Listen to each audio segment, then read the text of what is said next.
हाँ जी बच्चे, लास्ट ना हम मोशनल ईएमएफ कर रहे थे और उसमें मैंने आपको बताया था कि जब भी कोई रोड मैग्नेटिक फील्ड में मूव करती है तो E की वैल्यू हमने पढ़ी थी BLV। ठीक है, अब हम ना यही हमने लास्ट जो पढ़ा था ना उसमें हमने एक फ्रेम बनाया था। इस फ्रेम पे एक रोड मूव करती थी, ये हमने किया था। आज फ्रेम नहीं है, आज एक सिंगल रोड ही है, बस वो एक सिंगल रोड मूव कर रही है मैग्नेटिक फील्ड में। हमने ये देखना है कि कितना इंड्यूस्ड ईएमएफ बनता है, मोशनल ईएमएफ कितना बनता है। हमने फ्रेम के ऊपर रोड को चलाया था ना लास्ट क्लास में। आज अपन रोड को फ्रेम के ऊपर नहीं, वैसे ही मैग्नेटिक फील्ड के अंदर चला रहे हैं और देखेंगे कि what is the motional EMF produce. तो अब क्वेश्चन अपन लिखते हैं, find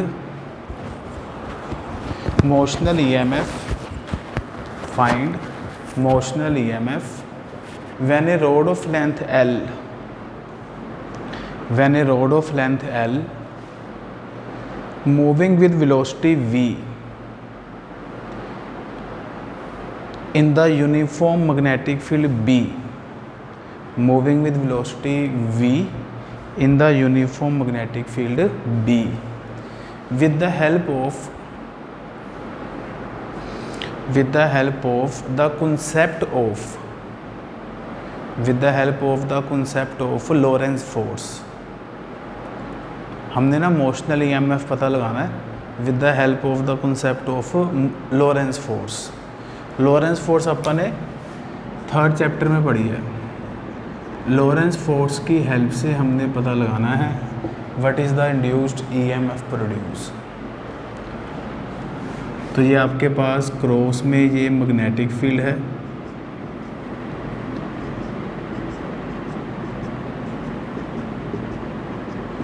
and that magnetic field is B।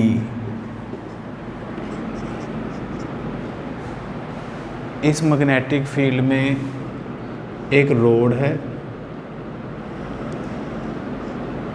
PQ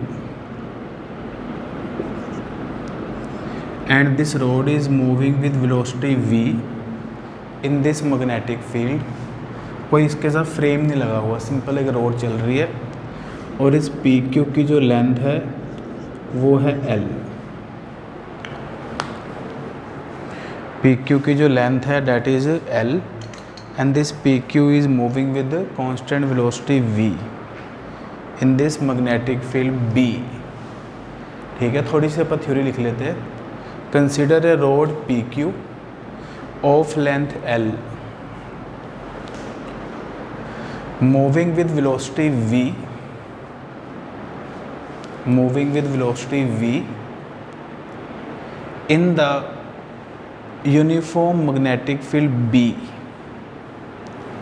in the uniform magnetic field B। ठीक है, अब ये देखिए, इस रोड PQ के अंदर ना इलेक्ट्रॉन्स होंगे, क्योंकि कंडक्टिंग रोड है, रोड PQ में इलेक्ट्रॉन्स होंगे। अब वो एक तरह के रोड अगर आगे जा रही है तो उसके अंदर इलेक्ट्रॉन्स है वो भी आगे की तरफ ही जाएंगे। अब हम ये देखना चाहते हैं कि इन इलेक्ट्रॉन्स पे फोर्स कितनी लगेगी। हमें ये फॉर्मूला पता है, force acting on A charge particle का Q bracket V cross B। तो इस रोड के अंदर जो इलेक्ट्रॉन्स है उन इलेक्ट्रॉन्स पे ये फोर्स लगेगी। अब ये फोर्स को अगर हम पता लगाएं कहाँ लगेगी, तो V राइट साइड पे, मैग्नेटिक फील्ड अंदर की तरफ है, तो थंब कहाँ जा रहा है, ऊपर जा रहा है। तो ये राइट हैंड है, तो राइट हैंड पॉजिटिव चार्ज की डायरेक्शन बताता है। तो V राइट साइड पे है, मैग्नेटिक फील्ड अंदर है, थंब ऊपर जा रहा है, मतलब पॉजिटिव चार्ज ऊपर जाएगा। तो एक रोड के अंदर तो इलेक्ट्रॉन्स है, तो अगर पॉजिटिव चार्ज ऊपर जाएगा तो इलेक्ट्रॉन्स कहाँ जाएंगे, नीचे की तरफ जाएंगे। तो इस रोड में जो इलेक्ट्रॉन्स होंगे वो नीचे कलेक्ट हो जाएंगे। V वेलोसिटी राइट साइड पे है, मैग्नेटिक फील्ड अंदर की तरफ है, तो थंब ऊपर जा रहा है, मतलब पॉजिटिव चार्ज ऊपर जाएगा, तो नेगेटिव चार्ज फिर नीचे आएगा। तो अगर नीचे नेगेटिव कलेक्ट हो गया तो ऊपर फिर हम क्या बनाना पड़ेगा, पॉजिटिव बनाना ही पड़ेगा, इलेक्ट्रॉन डेफिशिएंट पोर्शन बनाना पड़ेगा। और जहाँ पे इलेक्ट्रॉन की कमी होती है उसको हम पॉजिटिव कहते हैं। तो जो P होगा आपके पास वो पॉजिटिव टर्मिनल होगा। तो जैसे जैसे रोड आगे आगे जाती रहेगी, ऊपर प्लस और नीचे माइनस बनता रहेगा। ठीक है, थोड़ा सा स्टैटिकल टाइप डेरिवेशन है, लिख लो। As the rod move forward, as the rod move forward,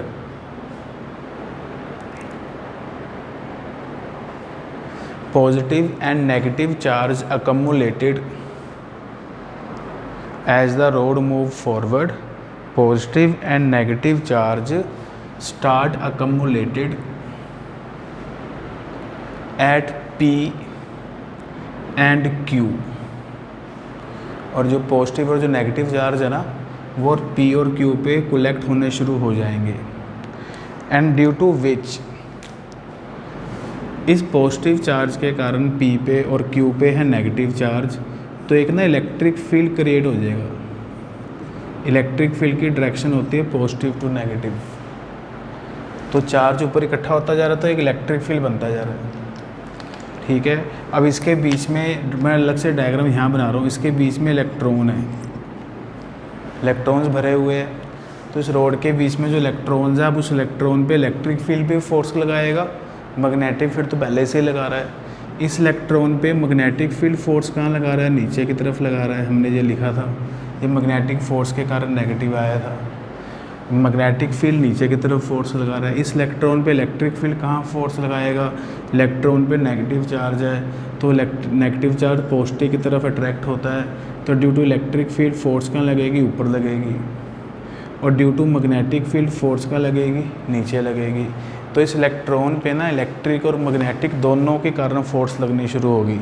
शुरू में तो मैग्नेटिक फील्ड ही फोर्स लगा रहा था, जिसके कारण चार्ज कम्युलेट होना शुरू हो गया था। But due to cumulation of charge electric field is generated. अब वो इलेक्ट्रिक फील्ड भी इलेक्ट्रॉन पे फोर्स लगा रहा है। इस इलेक्ट्रिक फील्ड के कारण इलेक्ट्रॉन पे ऊपर की तरफ फोर्स लग रही है, मैग्नेटिक फील्ड के कारण तो पहले से नीचे लग रही थी, अब भी नीचे बनाई है। अब एक स्टेज ऐसी आ जाएगी कि जब इलेक्ट्रिक फील्ड और मैग्नेटिक फोर्सेस दोनों इक्वल हो जाएंगे, तो लिखेंगे अ स्टेज रिचेस। शुरू में तो इलेक्ट्रिक फोर्स कम है ना, क्योंकि चार्ज है ही नहीं ज़्यादा। जैसे जैसे चार्ज कलेक्ट होता रहेगा प्लस और माइनस वाला, इलेक्ट्रिक फील्ड इंक्रीज़ होता रहेगा, और इलेक्ट्रिक फील्ड इंक्रीज़ होने से इलेक्ट्रिक फोर्स भी इंक्रीज़ होती रहेगी। एक ऐसी स्टेज आएगी कि जब इलेक्ट्रिक फोर्स और मैग्नेटिक फोर्स बैलेंस हो जाएगी। जब इलेक्ट्रिक और मैग्नेटिक फोर्स इलेक्ट्रॉन पे बैलेंस हो जाएगी, तो फर्दर इलेक्ट्रॉन मूव करना बंद कर देंगे। जब इलेक्ट्रिक और मैग्नेटिक फोर्स बैलेंस हो जाएगी, तो इलेक्ट्रॉन और जाना बंद कर देंगे, इक्विलिब्रियम मेंटेन हो जाएगा। इलेक्ट्रिक फोर्स का फॉर्मूला होता है QE, मैग्नेटिक फोर्स का फॉर्मूला होता है QVB, ये हमने लिखा। अब इसमें जो इलेक्ट्रॉन की बात चल रही है, तो मैंने Q की वैल्यू स्मॉल e लिख दी है, क्योंकि बात ही अपने पास इलेक्ट्रॉन की चल रही है। तो मैंने चार्ज Q की वैल्यू कितनी लिखी है, स्मॉल e, चार्ज Q की वैल्यू कितनी लिखी है, स्मॉल e। दोनों तरफ E से E, स्मॉल e से स्मॉल e क्या हो गया, कैंसिल हो गया। तो आपके पास इलेक्ट्रिक फील्ड की जो वैल्यू बनी वो बनी VB। What is V stand for, velocity है, और B फॉर मैग्नेटिक फील्ड है। अब आपने ना फर्स्ट चैप्टर में पढ़ा हुआ है, इलेक्ट्रिक फील्ड का फॉर्मूला होता है -dV/dr, ये हमने पढ़ा है फर्स्ट चैप्टर में। व्हाट इज dV, dV होता है पोटेंशियल डिफरेंस। dV क्या था, पोटेंशियल डिफरेंस, और dr क्या होता था, दोनों पॉइंट्स के बीच में गैप, मतलब प्लस और माइनस के बीच में गैप। इस केस में प्लस और माइनस के बीच में गैप कितना है, L है। तो इलेक्ट्रिक फील्ड की जो वैल्यू मैं लिखूँगा वो पोटेंशियल डिफरेंस अपॉन लेंथ लिखेंगे। हमने पढ़ा हुआ इलेक्ट्रिक फील्ड का formula -dV/dr। What is -dV, that is potential difference, और dr होता है प्लस और माइनस के बीच में गैप, वो L लिया हुआ है। तो यहाँ पे आपने इलेक्ट्रिक फील्ड की वैल्यू पुट करनी है, that is potential difference per unit length. तो इससे आपके पास पोटेंशियल डिफरेंस की वैल्यू आ जाएगी VBL या BLV, एक ही बात है। पोटेंशियल डिफरेंस की वैल्यू आ गई है BLV, और इसी पोटेंशियल डिफरेंस को हम ना मोशनल EMF कह रहे थे। थोड़े से ना सिंबल ध्यान रखने हैं, क्योंकि हम स्मॉल ही लेते हैं मोशनल EMF का सिंबल, और इलेक्ट्रॉन का सिंबल भी स्मॉल ही लिया हुआ है, थोड़ा इस चीज़ को थोड़ा देखना पड़ेगा आपको। तो मोशनल ईएमएफ की वैल्यू वो सेम ही आ गई, E is equal to BLV।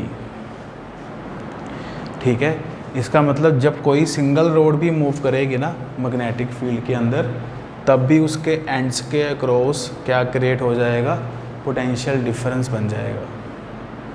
इसमें एक कंडीशन बहुत ज़रूरी है, क्या ज़रूरी है इसके अंदर, कि जब भी मोशनल ईएमएफ बनेगा ना, B, L और V ये तीनों परपेंडिकुलर होने चाहिए एक दूसरे के। अगर नहीं है परपेंडिकुलर किसी केस में तो आप कंपोनेंट बना लो, लेकिन परपेंडिकुलर होने चाहिए। तो ये आंसर आ गया बस अपने पास, E की वैल्यू BLV। अब इसमें करंट तो फ्लो करेगा नहीं, क्यों नहीं करंट फ्लो करेगा, क्योंकि बार वाला सर्किट ही नहीं बनाया हुआ, करंट नहीं फ्लो करेगा। जैसे जैसे रोड आगे जाती रहेगी, जैसे जैसे ये रोड है मान लीजिए ये आगे जाती रहेगी, तो इसके एंड्स पे प्लस और माइनस बनता रहेगा बस। ठीक है, करंट नहीं सर्किट में फ्लो करेगा। चलिए हम इसके कुछ क्वेश्चंस करते हैं प्रैक्टिस। अब E की वैल्यू हमने ड्राइव कर ली BLV।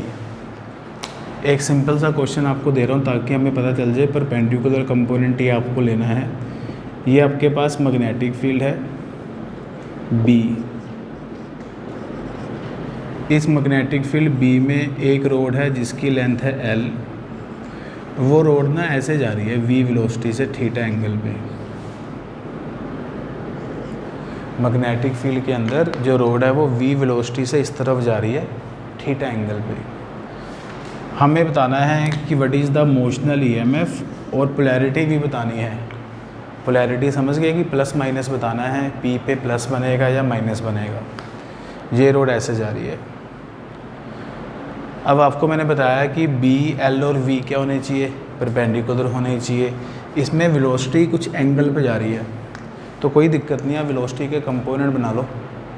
वेलोसिटी का एंगल के साथ कंपोनेंट क्या होता है, V कोस थीटा, और इस तरफ कंपोनेंट क्या होता है, V साइन थीटा। हमने वेलोसिटी के कंपोनेंट्स बना लिए। एंगल के साथ V कोस थीटा और परपेंडिकुलर कंपोनेंट बनाया V साइन थीटा। अब आप चेक करो, V sine theta x axis में, लेंथ है Y एक्सिस में, मैग्नेटिक फील्ड है नेगेटिव Z एक्सिस में, तीनों परपेंडिकुलर हो गए। तो आपके पास अब E की वैल्यू क्या बनेगी, B, L और V की जगह आपने क्या लिखना है, V sine theta. Motional EMF की वैल्यू हम लिखेंगे BLV और V की जगह V साइन थीटा। अगला स्टेप पे हमने पोलैरिटी बतानी है कि P पे प्लस का साइन आएगा या माइनस का साइन आएगा। तो आपने V क्रॉस B करना है, V साइन थीटा से B की तरफ क्रॉस करना है। तो V क्रॉस B करेंगे तो थंब ऊपर जा रहा है, अगर थंब ऊपर जा रहा है तो ऊपर पॉजिटिव चार्ज कलेक्ट होगा और नीचे क्या होगा, नेगेटिव चार्ज कलेक्ट होगा। तो P की पोलैरिटी पॉजिटिव आ जाएगी और Q की पोलैरिटी माइनस में आ जाएगी। तो इस तरह आपने देखना है, बस कंपोनेंट बना के देख लेना, प्रोवाइडेड B, L, V तीनों आपस में क्या होने चाहिए, परपेंडिकुलर होने चाहिए। ठीक है, अब अगला क्वेश्चन अपन कर रहे हैं।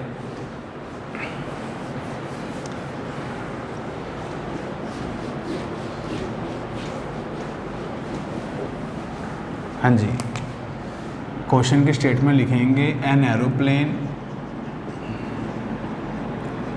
Is moving with velocity 720 kilometre per hour towards north की तरफ जा रहा है एरोप्लेन, एंड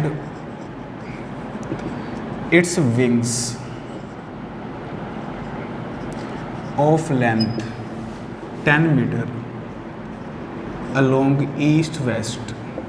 उसके विंग्स जिसकी लेंथ 10 मीटर है वो किसके अलोंग है, ईस्ट वेस्ट के अलोंग है। ठीक है, along east west. Find induced EMF across the ends of the wing, across the ends of the wings if earth का रिजल्टेंट मैग्नेटिक फील्ड है, अर्थ का मैग्नेटिक फील्ड दिया हुआ है रिजल्टेंट 2 × 10⁻⁻⁴ टेस्ला क्या चीज़ है, अर्थ का resultant magnetic field and angle of dip is 60 degree. Resultant magnetic field of earth given है 2 × 10⁻⁻⁴ tesla and angle of dip आपको गिवन है 60 डिग्री। थोड़ा ध्यान से क्वेश्चन को समझेंगे। हर जगह पे आपको बताया था अर्थ के दो मैग्नेटिक फील्ड होते हैं, एक होता है वर्टिकल और एक होता है हॉरिजॉन्टल। जो वर्टिकल मैग्नेटिक फील्ड है फिरोजपुर में अगर आप बात करें तो vertical magnetic field vertically downward है और हॉरिजॉन्टल मैग्नेटिक फील्ड की डायरेक्शन है साउथ टू नॉर्थ। ऐसे है, 3 डायमेंशन क्वेश्चन है। साउथ टू नॉर्थ होगी हॉरिजॉन्टल मैग्नेटिक फील्ड की डायरेक्शन और वर्टिकल मैग्नेटिक फील्ड है वर्टिकली डाउनवर्ड। अब आप चेक करेंगे कि जो एरोप्लेन है वो कहाँ जा रहा है। एरोप्लेन जा रहा है नॉर्थ में, मतलब एरोप्लेन इस तरफ जा रहा है, एरोप्लेन इस तरफ जा रहा है, ठीक है। अब हमने ये देखना है कि एरोप्लेन के जो विंग्स है वो कौन सा कंपोनेंट कट करेंगे, हॉरिजॉन्टल कंपोनेंट कट करेंगे या वर्टिकल कंपोनेंट कट करेंगे। इंड्यूस्ड ईएमएफ का जो फॉर्मूला होता है ना, उसमें बी, एल और वी ये तीनों के तीनों आपस में ना परपेंडिकुलर होने चाहिए। अगर परपेंडिकुलर नहीं है, पैरेलल है, फिर 0 बनेगा। अब ध्यान से आप देखते हैं एरोप्लेन कहाँ जा रहा है, नॉर्थ की तरफ जा रहा है, तो ये एरोप्लेन हो गया, नॉर्थ की तरफ जा रहा है। इसके जो विंग्स है वो ईस्ट वेस्ट में इसके मैंने विंग्स बना रही है, ठीक है। अब इसके विंग्स के क्रॉस बताना है कि what is the induced EMF. अब अपने पास 2 कंपोनेंट है, एक है वर्टिकल कंपोनेंट और एक है हॉरिजॉन्टल कंपोनेंट। अब ये एरोप्लेन ऐसे जा रहा है, आगे की तरफ जा रहा है, तो एरोप्लेन की जो वेलोसिटी है वो किस कंपोनेंट के पैरेलल है, हॉरिजॉन्टल कंपोनेंट इस तरफ है, एरोप्लेन की वेलोसिटी भी इसी तरफ है, तो हॉरिजॉन्टल कंपोनेंट और वेलोसिटी आपस में पैरेलल हो गई, तो वो नहीं हमें लेना। क्या होने चाहिए, तीनों ही परपेंडिकुलर होने चाहिए। अब जब एरोप्लेन ऐसे जा रहा है, एक्स एक्सिस के लॉन्ग जा रहा है, विंग्स ऐसे है, वाई एक्सिस में है, या विंग्स एक्स एक्सिस में हो गए, वर्टिकल कंपोनेंट हो गया ऐसे, ठीक है, और वेलोसिटी हो गई इस तरफ। अब चेक करोगे तीनों परपेंडिकुलर बनते हैं।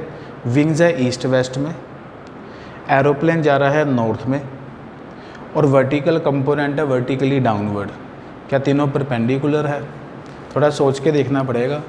हाँ जी, तीनों परपेंडिकुलर है। एक बारी मैं फिर आपको वैसे बता देता हूँ।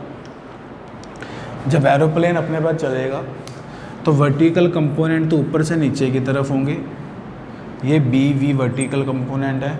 तुम वर्टिकल कंपोनेंट अगर ऊपर से नीचे की तरफ कह रहे हो, वर्टिकली डाउनवर्ड कह रहे हो, एरोप्लेन के विंग्स किसके लॉन्ग है, ईस्ट वेस्ट के लॉन्ग है, ठीक है। और एरोप्लेन की वेलोसिटी किस तरफ है, नॉर्थ की तरफ है, नॉर्थ की तरफ वेलोसिटी है इसकी, विंग्स इसके ईस्ट वेस्ट के लॉन्ग है। तो चेक करो क्या तीनों परपेंडिकुलर बनते हैं? हाँ जी बनते हैं, देख लो चाहे तुम। ये डाउनवर्ड वर्टिकली डाउनवर्ड हो गया वर्टिकल कंपोनेंट, इसके विंग्स की लेंथ किसके लॉन्ग है, ईस्ट वेस्ट के लॉन्ग होगी, ईस्ट वेस्ट के लॉन्ग होगी विंग्स की लेंथ। ये वर्टिकल कंपोनेंट हो गया वर्टिकली डाउनवर्ड, और एरोप्लेन जा रहा है नॉर्थ की तरफ ऐसे, तो तीनों ही परपेंडिकुलर हो गए। तो मतलब कहने का ये है कि जो एरोप्लेन के विंग्स हैं ना, उन्होंने वर्टिकल कंपोनेंट कट करना है, हॉरिजॉन्टल कंपोनेंट नहीं कट करना। हमने फॉर्मूले में वही कंपोनेंट यूज़ करना है जो कट हो। तो इस केस में जब एरोप्लेन आपका फ्लाई करेगा ना, तो उसके विंग्स वर्टिकल लाइन को काटेंगे ऐसे, हॉरिजॉन्टल लाइंस को नहीं काटेंगे। तो जिन लाइंस को कट करेंगे हमने वही कंपोनेंट यूज़ करना है, बस ये याद रखना है आपने। तो वर्टिकल कंपोनेंट का फॉर्मूला होता है आर साइन डेल्टा, हमने पढ़ा हुआ है। आर की वैल्यू है 2 × 10⁻⁻⁴, डेल्टा है 60 डिग्री। 2 × 10⁻⁻⁴ साइन 60 होता है √3/2। तो इससे वर्टिकल कंपोनेंट की वैल्यू √3 × 10⁻⁻⁴ आ जाएगी। एरोप्लेन जब जा रहा है उसके विंग्स ना वर्टिकल लाइंस को कट करेंगे। थोड़ा सोच के देखो, वर्टिकल कंपोनेंट डाउनवर्ड, लेंथ है ईस्ट वेस्ट में, और एरोप्लेन की वेलोसिटी या विंग्स की वेलोसिटी है नॉर्थ में, तो तीनों ही परपेंडिकुलर बनेंगे। ये देख लो आप, चाहे ईस्ट वेस्ट, नॉर्थ साउथ और ये वर्टिकली डाउनवर्ड, तीनों ही परपेंडिकुलर बनेंगे। तो यहाँ वैल्यू पुट कर देते हैं आप। बी वी की वैल्यू कितनी है, √3 × 10⁻⁴। लेंथ कितनी है विंग्स की, 10 मीटर है। और कितनी स्पीड से एरोप्लेन जा रहा है, 720 km/h से जा रहा है। तो 720 को 5/18 से मल्टीप्लाई करेंगे, ये तुम्हारा बन जाता है 40 × 5 हो गया 200। तो ये इंड्यूस्ड ईएमएफ की वैल्यू आ जाएगी आपके पास सोल्व करके जो भी बनती है। ठीक है, तो एरोप्लेन के जो विंग्स है वो किस कंपोनेंट को कट कर रहे हैं, वर्टिकल कंपोनेंट को। अब यही क्वेश्चन है, यहाँ पे मैंने ना एरोप्लेन की जगह हम ये क्वेश्चन लिख देते हैं। क्वेश्चन लिखेंगे अपन, a rod of length L, a rod of length L is moving downward, a road of length L is moving downward with velocity v, with velocity v along north south, with velocity v along north south. What is the induced EMF produced in the road? What is the induced EMF produced in the road? हाँ जी, तो पहले ये बताओ कि जो road है direction बनानी पड़ेगी आपको। वो इसमें ना 3 डायमेंशन डायरेक्शन में ये बनाओ, ईस्ट वेस्ट, ठीक है, और ये अंदर की तरफ नॉर्थ। इससे ज़्यादा समझ आएगी बात। अब पहले मुझे अब ये बताइए कि जो रोड है वो किसके अलोंग है, रोड किसके अलोंग है, नॉर्थ साउथ के अलोंग है। मतलब रोड अपनी ऐसे रखी हुई है, नॉर्थ साउथ के अलोंग ही है रोड। तो रोड की जो लेंथ है, रोड की लेंथ भी नॉर्थ साउथ के अलोंग ही है। अर्थ का जो हॉरिजॉन्टल मैग्नेटिक फील्ड होता है वो भी नॉर्थ साउथ के अलोंग ही होता है। ठीक है, चाहे ये रोड नीचे गिर रही है वो ठीक है, लेकिन क्या अर्थ का हॉरिजॉन्टल मैग्नेटिक फील्ड भी जो नॉर्थ साउथ के अलोंग है, लेंथ भी नॉर्थ साउथ के अलोंग है, परपेंडिकुलर तो नहीं बनी ना। इसका मतलब हॉरिजॉन्टल मैग्नेटिक फील्ड के कारण, हॉरिजॉन्टल मैग्नेटिक फील्ड के कारण इंड्यूस्ड ईएमएफ नहीं बनेगा। परपेंडिकुलर होनी चाहिए तीनों, बी एल और वी तीनों परपेंडिकुलर होने चाहिए, हॉरिजॉन्टल के कारण नहीं बनेगा इंड्यूस्ड ईएमएफ। अब आप वर्टिकल का देखते हैं, अगर आप चेक करते हैं वर्टिकल डायरेक्शन का,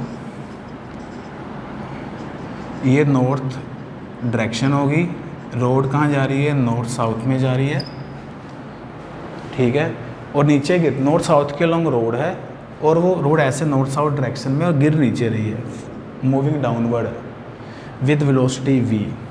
अब ये बताइए कि वर्टिकल कंपोनेंट कहाँ होता है, वर्टिकल हॉरिजॉन्टल तो होता है नॉर्थ साउथ के लॉन्ग, वर्टिकल कंपोनेंट कैसे होता है, वर्टिकली डाउनवर्ड। अब रोड की वेलोसिटी भी कहाँ पे है, नीचे की तरफ है, और अर्थ का वर्टिकल मैग्नेटिक फील्ड भी कहाँ पे है, नीचे की तरफ है, दोनों पैरेलल हो गए, मतलब तीनों ही परपेंडिकुलर होनी चाहिए। लेंथ भी, चाहे लेंथ परपेंडिकुलर है मैग्नेटिक फील्ड की, लेंथ नॉर्थ साउथ में है, परपेंडिकुलर है, लेकिन वेलोसिटी तो पैरेलल आ गई ना, तीनों ही परपेंडिकुलर होने चाहिए, तब बनता है इंड्यूस्ड ईएमएफ। तो इस केस में वर्टिकल कंपोनेंट के कारण भी what is the induced EMF produce, 0। Vertical के कारण भी 0 हो जाएगा। मतलब आपने चेक करना है मैग्नेटिक फील्ड हॉरिजॉन्टल ले रहे हो या वर्टिकल, वो देखो। पहले मैंने हॉरिजॉन्टल से चेक किया, हॉरिजॉन्टल मैग्नेटिक फील्ड, फिर रोड की लेंथ और रोड की वेलोसिटी, ये तीनों परपेंडिकुलर होने चाहिए। अगर तीनों परपेंडिकुलर है फिर तो बनेगा, नहीं तो नहीं बनेगा। ऐसे इसमें भी नहीं बन रहा। अगला चेक कर लेते हैं अपन, a rod of length L, a rod of length L along east west, rod of length L along east west is moving downward, is moving downward with velocity v. What is the induced EMF? Moving downward with velocity v, what is the induced EMF? अब मैंने दोनों ही से check करूँगा, horizontal magnetic field से भी और vertical magnetic field से भी। पहले मैं हॉरिजॉन्टल से चेक करता हूँ। हॉरिजॉन्टल मैग्नेटिक फील्ड किस तरफ होता है, नॉर्थ साउथ में होता है, मतलब इस तरफ है, क्रॉस जो बनाया ना, साउथ से नॉर्थ की तरफ होता है हॉरिजॉन्टल मैग्नेटिक फील्ड। ये रोड की लेंथ होगी और ये रोड की वेलोसिटी v होगी। अब चेक करो क्या ये तीनों परपेंडिकुलर है। रोड किसके अलोंग है आपके पास, ईस्ट वेस्ट के अलोंग, ठीक है। ये एक तरह का एक्स एक्सिस हो गया, वेलोसिटी नीचे की तरफ है। और मैग्नेटिक फील्ड तीसरी चीज़ चेक करो, मैग्नेटिक फील्ड नॉर्थ साउथ के अलोंग है। यस, तीनों के आपस में परपेंडिकुलर है, चेक कर लो। इसमें थंब रूल नहीं लगना कोई, इसमें तो अपन ने तीनों डायरेक्शन परपेंडिकुलर चेक करनी है। वी लेंथ ईस्ट वेस्ट में और मैग्नेटिक फील्ड है नॉर्थ साउथ में, तीनों ही परपेंडिकुलर है। तो इसमें कौन सा मैग्नेटिक फील्ड के परपेंडिकुलर है, हॉरिजॉन्टल के। तो ई एच की वैल्यू हॉरिजॉन्टल के कारण आएगी, बी एच एल बी, ठीक है। अब मैं अगर वर्टिकल वाले तरीके से चेक करूं, वर्टिकल वाला भी चेक करूं, तो रोड की लेंथ है ये वाली ईस्ट वेस्ट में, रोड कहाँ आ रही है, वर्टिकली डाउनवर्ड। और अर्थ का वर्टिकल मैग्नेटिक फील्ड भी कहाँ पे होता है, वर्टिकली डाउनवर्ड होता है। तो ये वी और वर्टिकल कंपोनेंट तो पैरेलल आ गया आपस में, होने क्या चाहिए, परपेंडिकुलर होने चाहिए। इसी कारण वर्टिकल कंपोनेंट के कारण इंड्यूस्ड ईएमएफ नहीं बनेगा।